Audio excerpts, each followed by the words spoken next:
I guess we're back.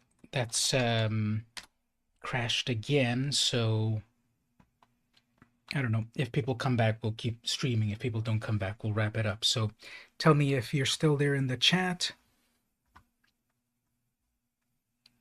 Anyone still there? Am I talking to myself? Check, check, 1, 2. Tell me if you're still there. Should we still keep going? Should we wrap it up? If we keep crashing, we might not, but anyone's still there? Seems that we might be back.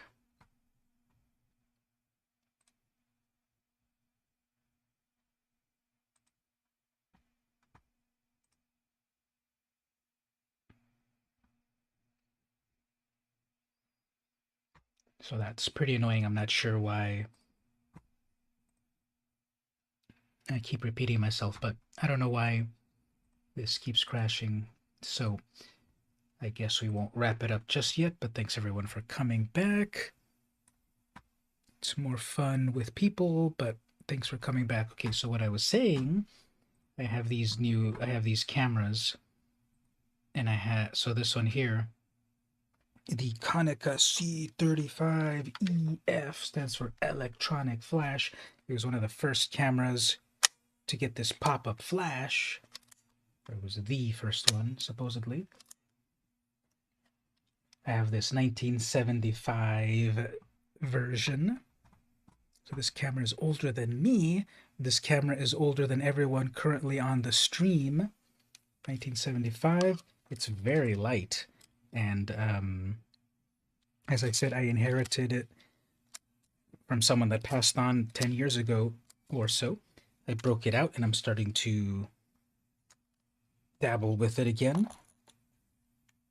I kind of got the bug for film photography, so I went on eBay and then bought a few more of these vintage cameras. Well, before that, so here's this other one. This is the Konica AF3 autofocus. So this one has autofocus feature. This one that I showed over here, you have to manually focus it with the little focus ring down here. You turn it and it focuses, but it only has 4 focus settings. So I'm still trying to master that. This one is an autofocus, and it's the same sort of idea that you got the manual winding, take the photo, it focuses for you, and then this little dial over here tells you your focus distance. It's got flash, of course. Pops up right there.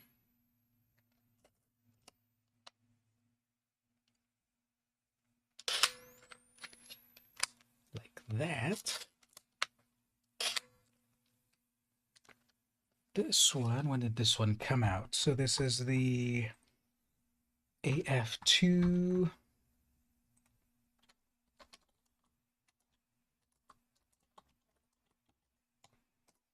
I couldn't get a straight answer about where this one... The AF1 is here. Oh, here it is. So in 1980, the AF2. So this one over here is 1975, the EF. The AF2, 1980. And so version 1, the AF1 from 77, looks a little different than what I've got. See, it has the big old AF on the right side over here. The little range meter is red. The flash pops up in a different way, like the whole side pops up. On this one, just the flash pops up. Also, it's kind of like more compact in a few areas. There's that one. Then I'm going to stop for the moment. Then the latest one that I got is the Konica MF. So EF, AF, MF. This is the latest generation, I guess, of them. So the big thing with that one, it is fully automated. It's got automatic flash, but then also automatic winding. I guess that's the biggest difference with it. They all have the sort of similar lens quality. C3MF. But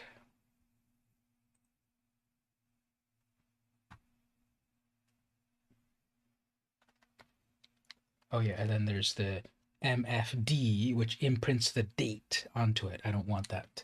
But anyway, so this is the MF. This feels way heavier than these other two because it's got way more mechanical stuff, mechanics and the like. And so this is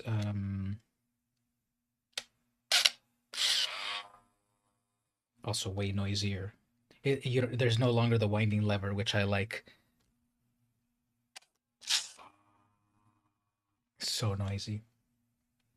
And this one, 82.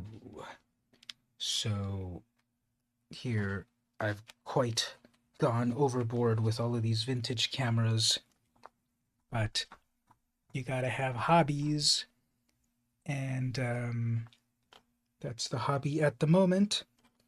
Vintage film cameras. Where am I at? Vintage film cameras right here. Konica branded. I'm a Konica man. And got a couple photos to show, then we'll do more gameplay. I'm all tangled up here.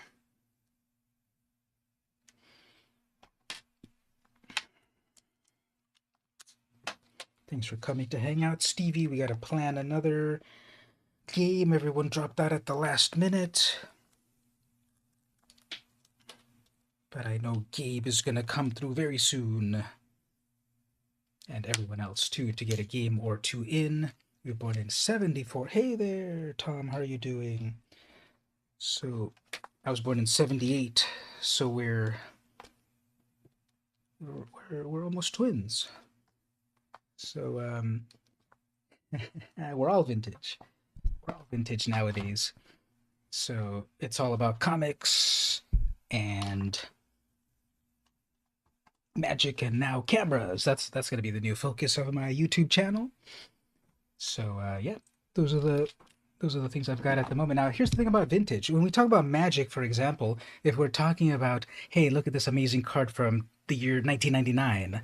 Well, now we have to call that vintage because the young whippersnappers nowadays don't know about those cards. Anything that's in pre-8th edition border, right? It's vintage. So then when you get into like real vintage and 70s stuff, because I know myself, I think all of us that are currently here, I know Mark and me, I think we're like both 77 and 78 or 79 or something. And then Tom, you're 74. And then is anyone else in the chat today? But yeah, we're all vintage from the 70s. We've aged like fine wine. So I want to show a couple of photos, then we'll get back to some gameplay with those cameras that I took over there. So I thought I had them ready. And what I like about the aesthetic of film is that you have such perfect, nowadays, of course, you have such perfect film, such results. Okay, let's look at a few of these right here. Wow, magic. So hold on here. Let me go like this. And then like this. How big can it get? Guess that's the biggest. All right, so we'll look at it. We'll look at a few of these. There is the there's my kitchen. And yeah, okay, so I shot this with film that was expired a decade ago, and obviously the negative itself is damaged, but that's part of the allure and the aesthetic of it all, right? So there's that. But then you take it with flash, and then now you can actually kind of see it. Not really, but there's the kitchen. All right, going out on the trail, out on the jog, and there's some weird ghostly anomaly right there. That wasn't there in the real world, so I just captured a specter in the photo. Power lines. All of the radiation obviously was damaging the negative, because look at that. But I like that even in the overexposed area here. You might not see it as much on the stream, but you can even see grain and texture. And that's what I'm saying about film photography versus digital. Everything's going to be perfect on digital. And then this aesthetic of graininess and lens flare and light leaks, plus also scanning. Even this edge, I just love this edge right here. Where here's the edge of the photo. The camera took the photo. Here's the edge of the negative, and then that's the edge of the negative. Even that little thing, I love that. This aesthetic of this imperfection, this analog aspect of things. I like that one. I like how the colors came out. I would touch this one up a bit more. You picked up an old Zenit in the 90s with a Leica lens. Ooh, nice. So Leica lenses are always very nice, right? That's a very good glass. And you're saying that's a Zenit? I'm not familiar with that one. Let's take a little digression over here. Is it Zenith? Leica Zenith or Zenit? Whoops. Let me spell this properly. No, it is Zenit. Zenit? Am I saying it right? A Zenit, Russian. Zenit is a Russian and formerly Soviet camera manufactured by KMZ in the town of Krasnogorsk near Moscow since 1952 and by Belomo in Belarus since the 70s. The Zenit trademark is 35mm cameras related to Zorky. Nice. So these are vintage. That's some really nice vintage aesthetic there. Now this is fully manual. These ones that I have here are supposed to be a bit more automated. But this is just a classic, fully manual 35mm rangefinder cameras, dials and everything. Nice. And with that Zeiss lens, you must have some really sharp stuff. Sharp shots for the sports. So this one I like that it's just got these dreamy colors that came out. On this one I would, on the other ones I wouldn't really touch up the negative because I like the imperfections, but I like this one enough that I would touch up these, probably even rescan it and just check that I don't know if this is debris on the camera or debris on my scanner. I think maybe the scanner. It's got to be the negative because if none of the other photos have the same debris, so it's got to be the negative. But again, it's expired film. That film was supposed to be developed in 2009. Looks like yours with a trigger grip and a long range zoom. So does that grip screw in through the bottom tripod mount just to give you more of a grip, right? Like the bigger right-handed grip? Did they ever make a left-handed one? But anyway, I like this. It's just kind of weird, dreamy colors, high contrasty enough, but you still see detail even in the shadows over here. And if I rescan it with better settings, these are all just scanned for me to see the negatives. When I got these developed, it's just develop film, no prints, do not cut negatives. And then I scan them myself.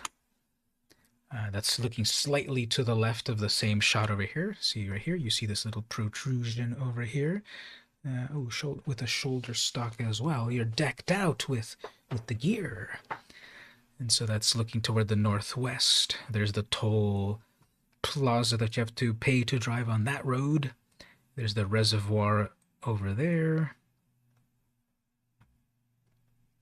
Too much dry brush there, inviting a flame, and we're in fire country. That's the 125 entrance. Now, for those of you not in the US, there's a division somewhere within the country. So let me ask you that are not in the US, how do you call your freeways, expressways, etc.? In the West Coast, mostly, a freeway is called the 125, the 8, the 805. On the East Coast, they don't have the part. They just say, yeah, take 125 to 8 south. But on the West Coast, you say, yeah, take the 125 to the 8. We put in a the into them for some reason. And so people that come from the east side notice that, and then those that go to the east side notice that too. So how do you all, do you have any sort of nomenclature? in New Zealand and or Tasmania and or Australia? How do you call your freeways? Or do you even call them freeways, highways, etc. term? Ooh, that's artistic. So we've got, if we crop it a bit more over here, that's artistic. We have highway 1. Oh, okay. But it's not the highway 1. Just get on highway 1 and go all the way to Wellington.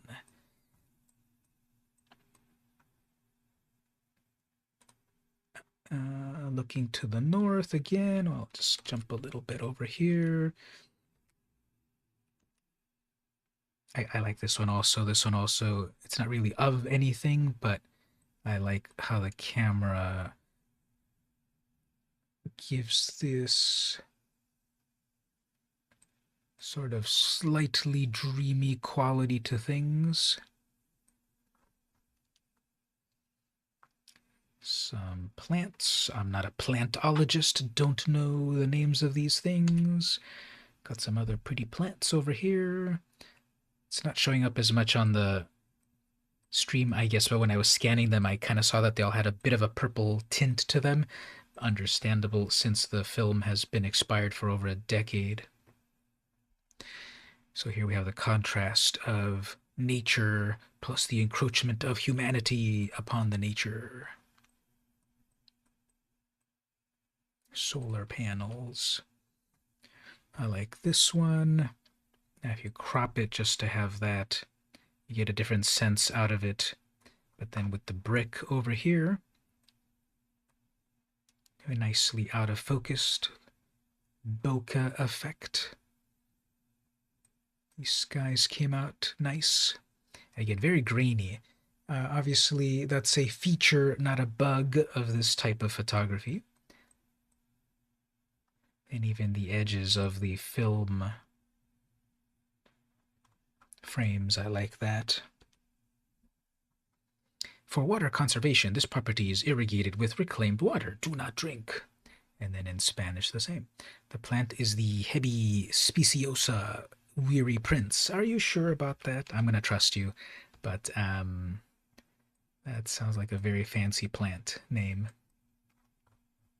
Too fancy, perhaps.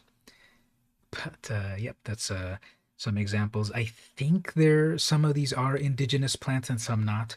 And obviously nowadays we would want more of the indigenous plants around because they're indigenous for a reason.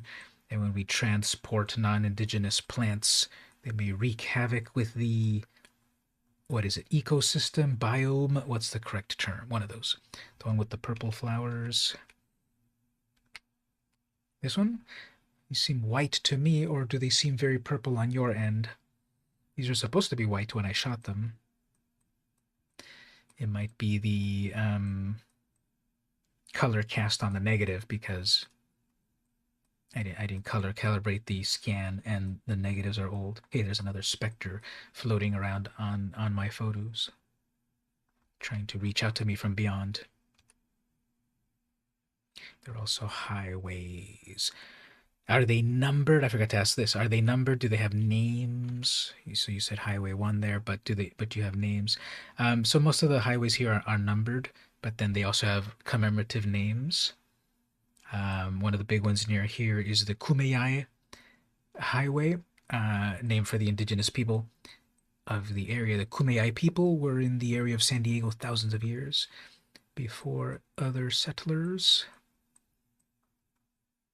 So this is weird. I don't understand what this sign is trying to do. I don't think it's pointing even in the right direction because it's saying no walking, no parking. I suppose it's trying to tell you don't walk in the bike lane, but you never walk in the bike lane anyway, so why is there a specific do not walk there? And sometimes there's one of these do not walk as in do not cross at this intersection. Sometimes when there's 4 corners of an intersection, one is not accessible to walk for whatever reason. You have to go to the other side and then keep going. So I have no idea why. Plus, it's also shorter than the regular ones. The one back here is, I don't know, let's say 2 meters tall. And this one is only about 1.5 or something. So it seems like it was knocked down previously. You got the A1, B3, C2, depending on road importance. Interesting. So you rank them in importance, in some type of importance. Oh, I think I heard about that a little bit. There's that one Gorillaz song, M1A1, or is it A1M1? And I think that's a road in England, because Gorillaz are British, right? So I guess that would make sense also transporting that sort of nomenclature of the roads. I suppose if they're the bigger roads with more capacity, maybe the higher letters, and then the smaller rural roads and the like, perhaps that makes sense to me. Ooh, this one came out pretty cool. Very contrasty, but even in the dark shadow, you can still get, if I rescan it with better quality. Um, that would make sense because we're relatively close. It's the same continent, but that would make sense. So here you can get the Proctor Valley Road. So if you want to look this up on the map, I was at Proctor Valley Road and San Miguel Ranch Road, the corner of that. And we're getting to kind of the edge of, I live in an area that is a little bit of a mixture of very suburban and rural. Right at the end of this road here, going to the right is more of the rural part, and then where I came from, where I live here, is more of the suburban. So it's kind of interesting mixture. And up on those hills, there's suburban over there. You move to the right, there's farms and a little bit rural. And here, this is because they just started to repave this road. It needs a little bit of a touch up. And plus all of this brushland that should be cleared before we get into the real summer fire seasons. But I want to rescan this one, and there's a little bit of a lens flare right there. Rescan this one for a little bit of a better shot. So if you look to your right, so I look here and then you look to the right, expect delays. This is a 2-lane street that goes on for a few miles, and it's a 25 zone. Normal zones are around 35, so you have to be even slower. That's the rural path, and it's a bit of a shortcut, but it's lower speed limits, so I when I drive, I usually drive the speed limit, so everyone tells me I drive slow. I drive the speed limit. And so the other people that don't believe in speed limits, 25 miles an hour is 25 miles an hour. And then you're going to have people right on your tail as you're going through this zone thinking like, why aren't you speeding like I would normally be going 40 miles an hour? Because it is a 2-lane highway in a rural place with a sort of a narrow area. Now, I don't know what happened here. This triple exposed on accident. These were shot from my MF camera. The manual MF stands for multifunction. So this is the newest one from, what did we say it was? 82 or something. This is the one that has the fully, no more lever, but this is the fully automated autofocus and fully automated film transport. It's the one that's very noisy. Let's hear it one more time.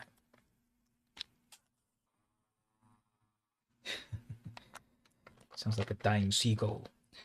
But somehow it triple exposed right here, because when I was looking at it, I thought it was a double exposure, and then I looked at it carefully. It's a triple exposure, because if we look right here, there was a shot right here where I'm looking back from where I came from. On the other shots, I was on the left side of the photo, traveling west, and I'm gonna go back traveling east.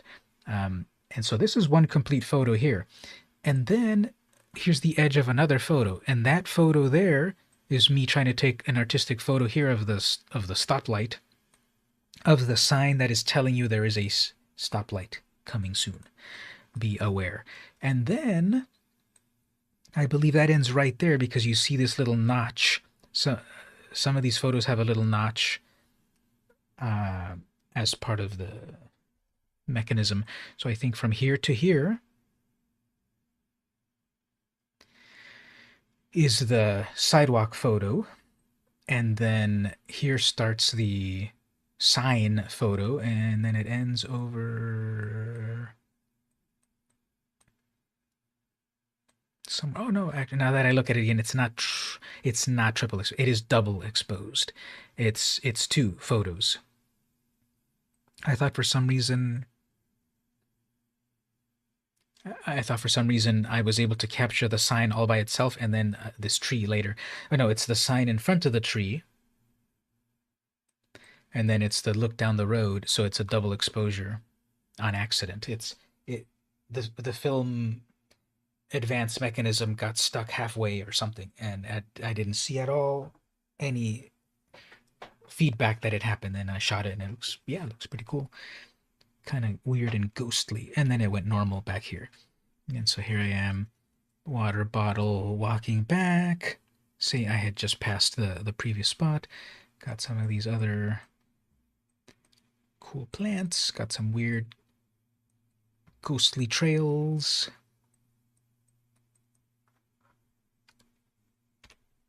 Close up on one of those. Didn't quite focus as much as I wanted on that one. It's a little autofocus there. It's not a manual focus on that one. It was an autofocus. The C35 MF is autofocus, so you have to trust it. Just a shot there. Getting into golden hour. I usually go for my jogs the hour before the sunset. I think this is one of the last ones. Oh, that's the last one. And then that one just, I don't know if it was the scan or the original negative. Probably the scan, because those blacks would be pure black if I scanned it right. You can see the sprocket holes there. And so just one final, I knew I was getting to the end of the roll, so I guess I just took one final quick shot, and there's the sidewalk. That's me turning around because the grass would be, no, I guess not. It's still going east. That's the last shot, and then we go back home, back to the microwave. So thanks for indulging me on that, everyone. Those were some photos that I took recently on the on these new old cameras that I just got. I got the photo bug recently. I want to go to some sort of event. Oops. I want to go to some sort of, oh, you can see them one more time. So the 1975 C35 Generation 1. Generation 2 has an auto timer. Then the C35 AF2, so the autofocus Generation 2. So it tells you there your focal, what focal length it was, and then when you cock it, goes back there. And then the most high-tech of them all from 1982 or something, the MF multifunction. So a whole generations of Konica cameras there. They were one of the first ones that were this compact with a built-in flash. So the EF, electronic flash, was one of the first ones that had built-in flash. And then they all, after that, had flash. Very compact designs. This one's so light, less light. This one's relatively heavy. And they all have these really interesting lens caps that also cover up the viewfinder. It's not a rangefinder viewfinder because it's not linked to the lens, but these have Hexanon f2.8s. All of them do, and so those are my little ones at the moment. So we'll do a little bit more gameplay on and off. I've been streaming for a little while, but we'll just wrap up with some final gameplay here.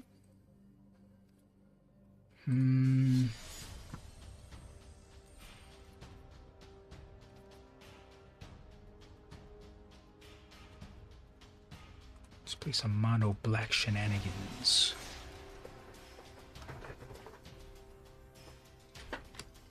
This is a completely creatureless deck, helmed by Professor Onyx.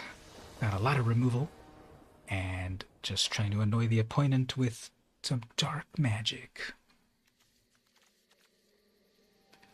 Got Amara, turn 2 Amara. Hopefully they don't do a turn 1 critter. Best for me is that they play their turn 2 Amara. That's their only creature, and then I triumph it right away. Nope, they're going to have a Sentinel. Alright, fine. So, let's get rid of it right away, or I could cause a lag. Now, we need to just wreck their board. See if they play a turn 2 Amara. I have another answer for that. Oops, okay, sorry opponent. I might annoy you a bit.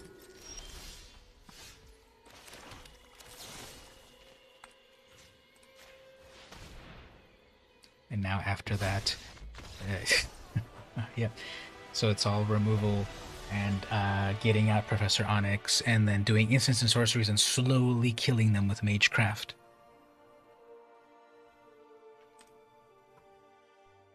Okay, so I guess they thought, well, my commander is very efficient, I'll be able to get it out very fast, and Amara will just make so many tokens, I'll overwhelm the opponent. Okay, let's play another. Let's go with another opponent. My stats on that deck at the moment, I have 83% win rate with this Onyx deck I just showed. If we look at our stats over here, however, because the season has just reset, I've only played 6 matches with it. So 5-1 at the moment. We can look at it with longer stats in just a moment. Let's play a little bit more. Okay, we got another one of these go wide. It's yet another Selesnya go wide strategy. So, same sort of idea. Wreck them as soon as possible. Now they're playing first, and I have Shadow's Verdict, which can be very devastating, although it's 5 mana. Obelisk.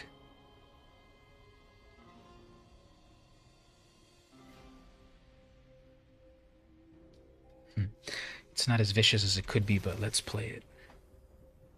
They had to mulligan. So obviously turn 1 Llanowar Elf or Goose and the like. Nothing for me until turn 3. But I'm sure I'll top deck something eventually. And I got the 2 mana Baleful Mastery just in case. Death Touch creature. Alright, they're going to play Toski. I know it. They always... I see that play pattern in that they put out a Death Touch creature and they put Toski. Let's see, are they going to go with their commander right away? No, okay. Well, they can't play for it anyway. Alright, well, for me, I would rather agonize their hand, but I can obelisk to get to my commander. Nah, let's look at their hand. What do you have in hand? Oops, they got a Cathar's Crusade. That's good. These are all good. 5 mana for that, but double white, no need to worry. Alright, let's set up let's get Manjara out of here. That does advantage. That one just gives you life. They're still missing all their white mana, so okay. No problem.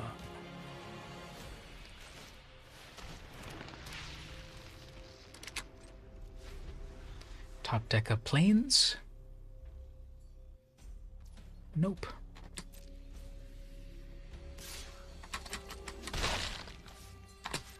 Alright. Well, I'm already at my commander, so let's just shock and awe.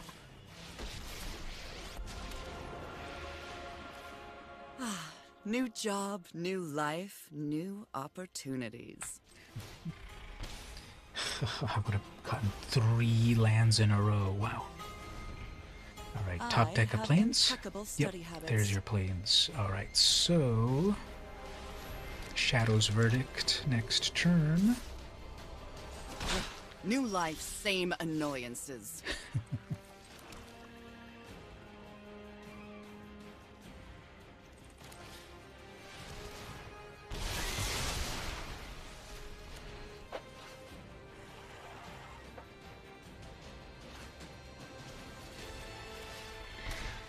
And they're done.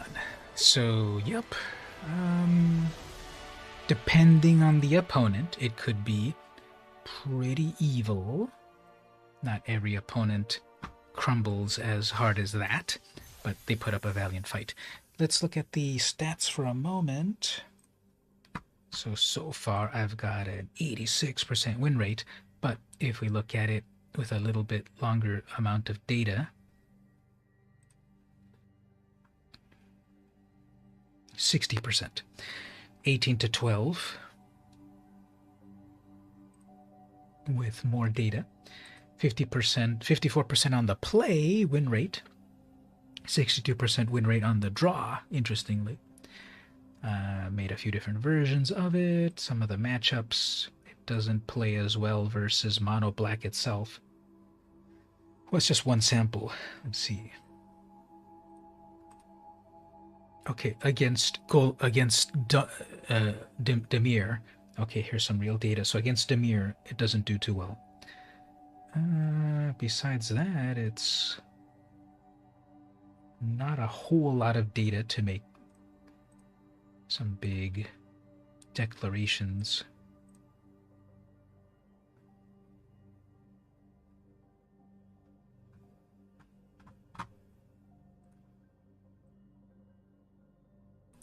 So let's play that a little bit more.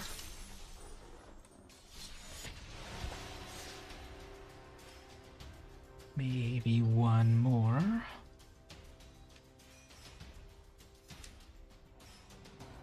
Switch up a little bit our gameplay.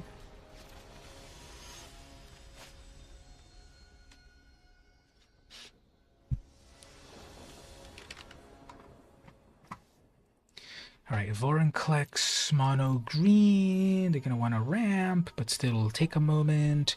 Got a tutor, removal, graveyard, draw cards, and I go first. Okay, we can do stuff with this. I won't play the Tormod script right away because I don't want to keep pressing pass priority every time. So we'll put it in there. No, that's, well, opponent, that is known as a swamp. Opponent is passing a little bit of priority with mono green. But let's draw a card.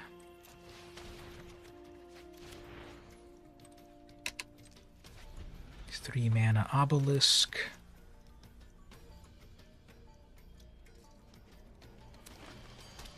Probably a mana dork here, turn 2. Not yet, okay. Guess you don't want your Vorinclex yet. Now the Professor Onyx deck is like something I would build. Remind me in just a moment and I'll put the deck in the Discord just to give you a copy of it to check out. Alright, turn 3. Surely you've got a mana dork at this point, or cultivate or something. How are you going to get to your 6 mana creature if you don't ramp, green player? Robo Polo is the opponent. Maybe they'll have some naturalize onto my mana. Oops, Ochre Jelly. That's probably good, right? Trample, when this enters with X's, split it when it dies. If it had 2 or more +1s, create a token that's a copy of it at the beginning of the next end step. The token enters with that many +1s. Alright, I'm sure I could do math at some point, but this doesn't count if it gets exiled, so that's a nice novel you had there. 3, 4, 5, 6th mana. I'm already at Onyx. Onyx time. They're topping out at 3, and now there's their 4th mana.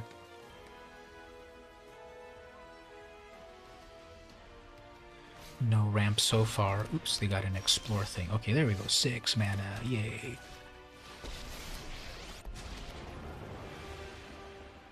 The essence of life is inseparable from the essence of death. So wise. Alright,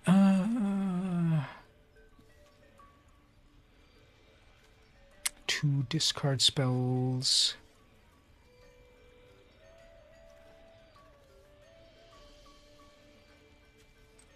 Let's have the mill plus clear graveyard, I guess. Doesn't even matter. Both of them were good. Never thought I'd miss the library. They're at 5 mana. I need to hold up mana next turn. I'm sure they're going to be... They had no ramp, but they're playing all their land drops. And then with that discovery, they get to explore so they can see if the next is a land drop or not. Ooh, Ayara, Ashaya, that's a good one. Okay, so they have enough mana next turn They have enough mana for Vorinclex. There's 2 creatures I need to get rid of. Alright, so if there has to be an answer here. they have 6 mana right now for Vorinclex. Is that the haste one? Yeah, it's with haste. Okay.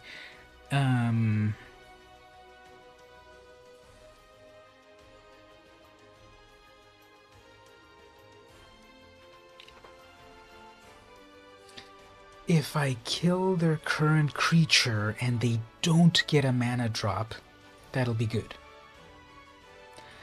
But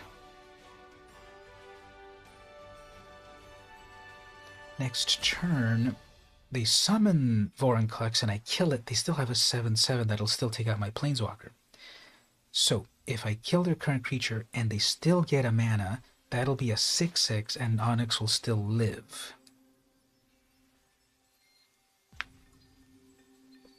Well, yes, of course, but I need to reason it all out. So let's, can I play this more efficiently? 3, 4, 5, 4, 5, that should be enough mana. I think my math is good. And then let's destroy that creature.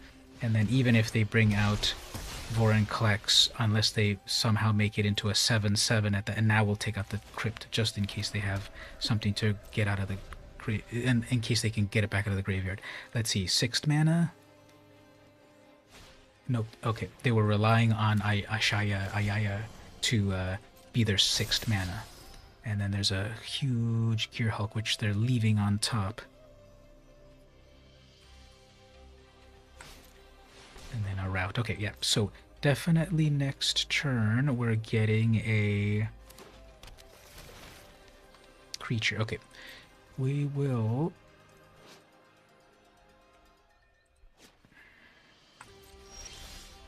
Oh, got another Planeswalker. Okay, I have 5, 6, 7. I have 7 mana in total. I have an instant kill. They're either gonna summon Vorinclex or that Gear Hulk. I could minus Liliana and kill that Mana Dork.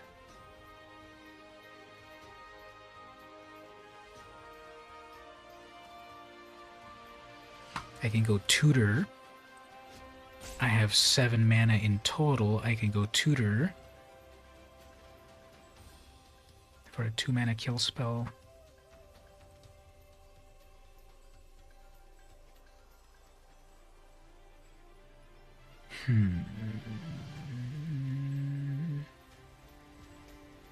Yeah, let's weaken them this way and then hold up a bunch of mana. You don't make the grade. Then we got the instant Deadly Alliance. 4, 5, 6, 7, 8. If I had my 8th mana, I could do the Go Blank plus the Alliance. Alright, opponent. Got a lot of black mana. You have enough for your amazing commander. I'm very surprised. No ramp at all on the first 3 turns. Oops, okay, they're going to go for it that way. So, single green mana could mean Snakeskin Veil. And then all my efforts are for naught. But let's try to get rid of it right now. Snakeskin Veil? No Snakeskin Veil. Beautiful. They always have a Snakeskin Veil. Or the new Tameo one. Got another Ooze. Pass with nothing. On board. Excellent. Okay. Well, let's go get Bolus's Citadel.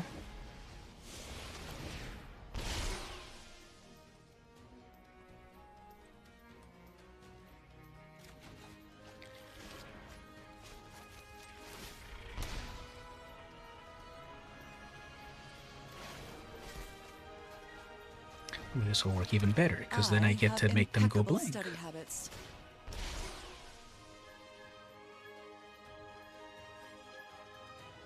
And I'm almost double the life total versus the opponent.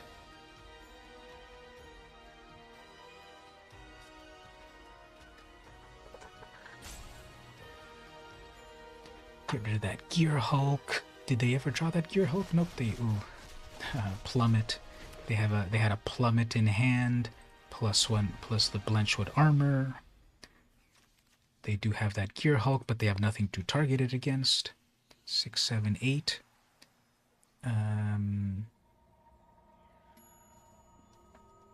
If they could have their 8th mana and then cast Vorinclex, then I got answers next turn.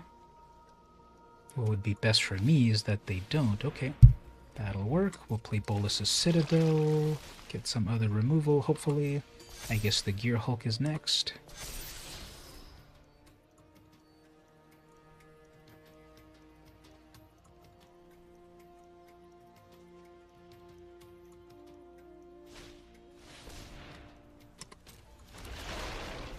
A land drop. If they drop a land, I will be disappointed because they...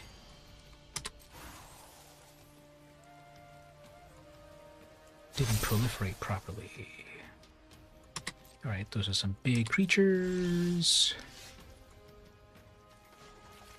You had 2 big creatures.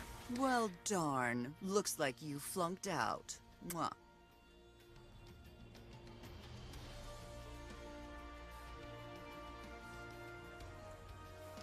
I don't have any more instant removal. I do have the Unstable Obelisk. I'm going to assume that they are going to get their 8th mana. So Vorinclex is coming out. I could play the Citadel and then have instant removal off the top of the library.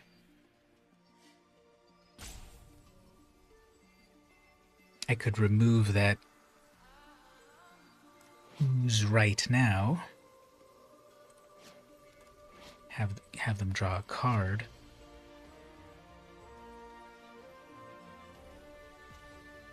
We're in a good place. Let's get greedy.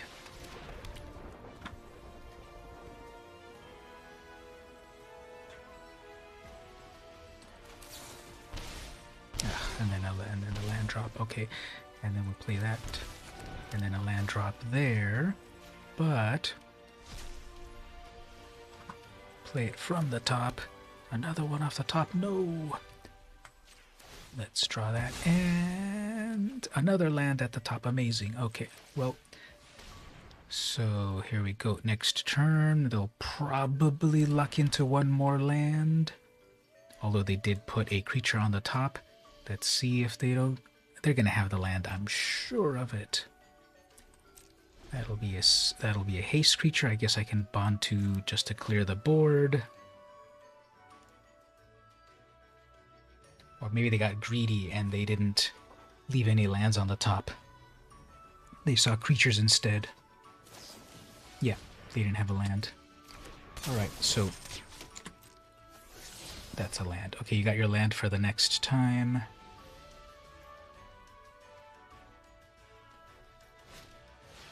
Man, Nissa. Alright, that was the one card they were holding on to. That's bad. I got the Intro to Annihilation, so that'll take care. That which cannot protect itself.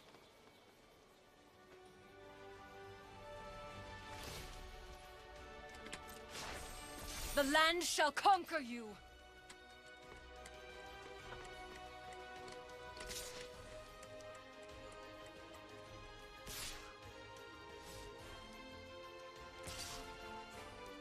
Alright, so definitely intro. Definitely intro Great. to get rid So of much Nissa. for a new start.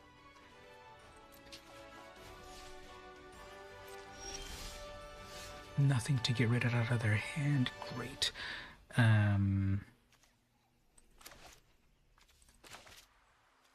I'll have to play it just to get it off the top.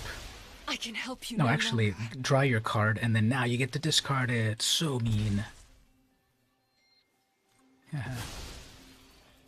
Play the land off the top. Can I steal stuff? There's nothing in graveyards to steal. Okay, but...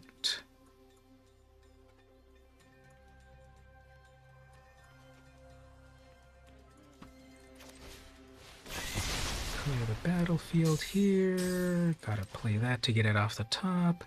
Yeah, we'll take that. Take both. Sure. It's a lot of damage, but that's okay. And then put a +1 on one creature I control. How about that? Pay X.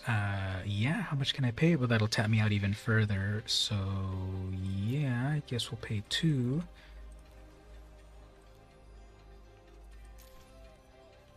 No, we have 3 to play. Never mind. So now we got some of that. We got 7 power on the battlefield, even if they bring out their... They have enough mana for their... Oh, no, I made them discard it, actually. Haha. So... I'll be tapped out. Nope, we gotta harmonize. That should not be a green card. There's their mana. Okay, they have enough mana next turn. Plus Ronus' Monument, who cares? Although it does do a cost reduction. Okay, so...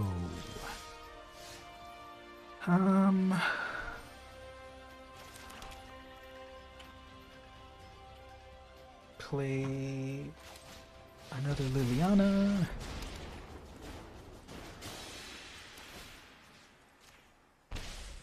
Attack with everything. It'll look like I'm defenseless, but then I can play off the top of the deck. I can play that removal spell. They're gonna want to play their commander, but I believe they don't know that they're dead. How does that old saying go? Omae wa mo shinderu.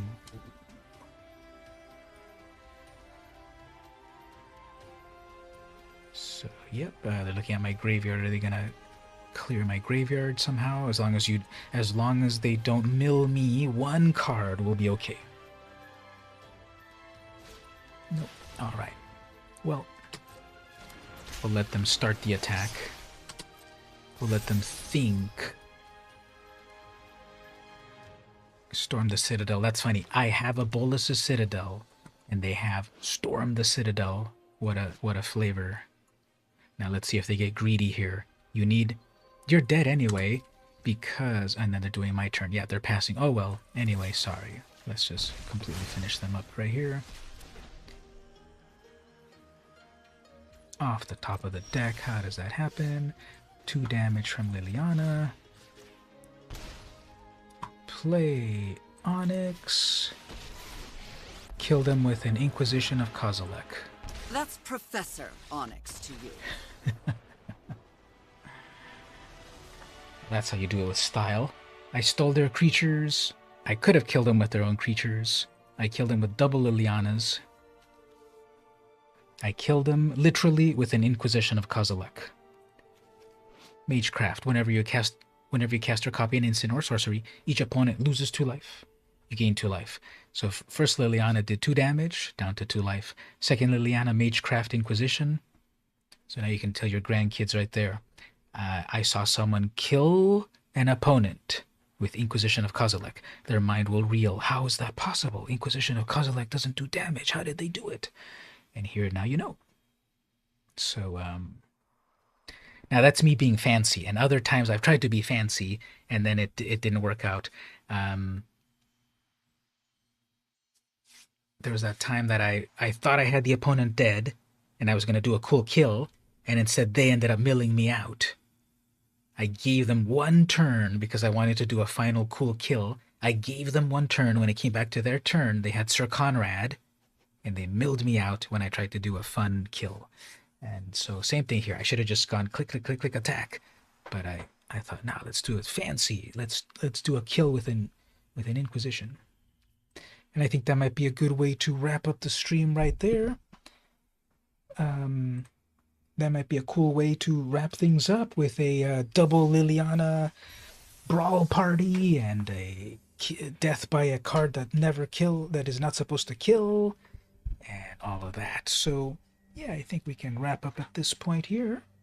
Thanks everyone for coming to hang out. Hopefully you had a little bit of fun on the stream, saw some cards, saw some fun gameplay, photos and the like. Did the crack-a-pack.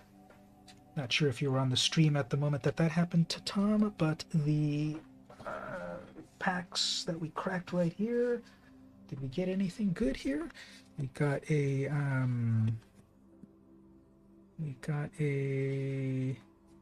you're welcome. Thanks, everyone. Honestly, let me turn it all around on you. Thank all of you. These streams are way better when you all come to hang out and we get to chat and talk magic and do fun stuff, so I thank all of you. Anyway, we got this, we got the Siege Rhino Jr. as the rare in the deck, but that sort of thing there. So thanks everyone for coming to hang out. Let's check one final thing. We're going to go out on a bang over here. One final thing to check. Let's go to the numbers. Did we reach today's goal? No, we didn't. We're still two away from the 1600. But that's okay. We will get there soon enough. 1600 subscribers coming up very soon. We'll do the 1600 subscriber Ask Me Anything video. Haven't done one of those in a while. So start thinking about your AMA, your Ask Me Anything questions for next time. And be on the lookout for more fun videos and some shorts and stuff on the YouTube. I hear tell that YouTube has now added a brand new feature called Super Thanks, where you can give your favorite content creators a super thanks on their videos. You might want to look at that at some point if you wish. But in any event, thanks everyone. Thanks everyone for coming to hang out. I'll see you all next time. This has been VM Campos. Keep watching the skies.